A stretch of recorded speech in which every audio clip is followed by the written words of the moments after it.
Brian Normand est arrivé dans la capitale chinoise en provenance des États-Unis il y a 9 jours et il séjourne seul depuis dans un hôtel désigné.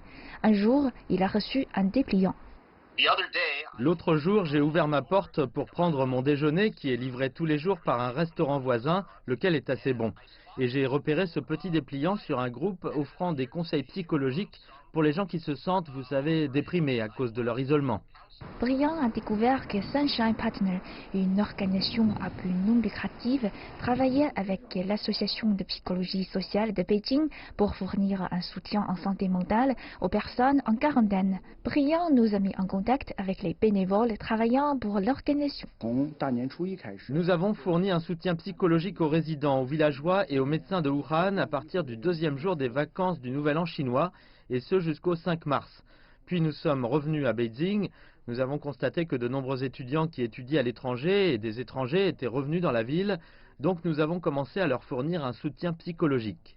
On nous a dit qu'une vingtaine de personnes avaient contacté les groupes de soutien.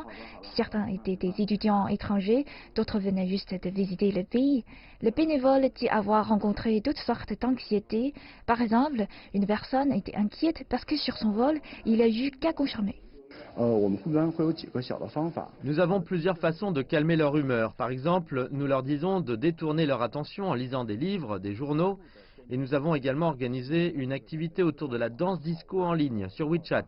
Après avoir dansé et chanté, ils ont pu ressentir un relâchement de la pression pendant la nuit. Le groupe de soutien n'aide pas seulement les personnes parlant chinois, ils ont aussi des bénévoles qui parlent plusieurs langues. Un rapport publié par Lancet en mars indique qu'il existe plusieurs façons de faire face à l'impact psychologique de la quarantaine. Maintenir en vie son réseau social, communiquer avec ses amis, sa famille et ses collègues et discuter avec des responsables de la santé font partie des façons de réduire l'impact psychologique. Être isolé peut être extrêmement stressant. Ce type de service peut être extrêmement précieux.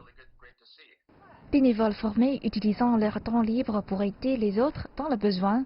Parfois, un peu de soin et d'aide peuvent jouer un grand rôle.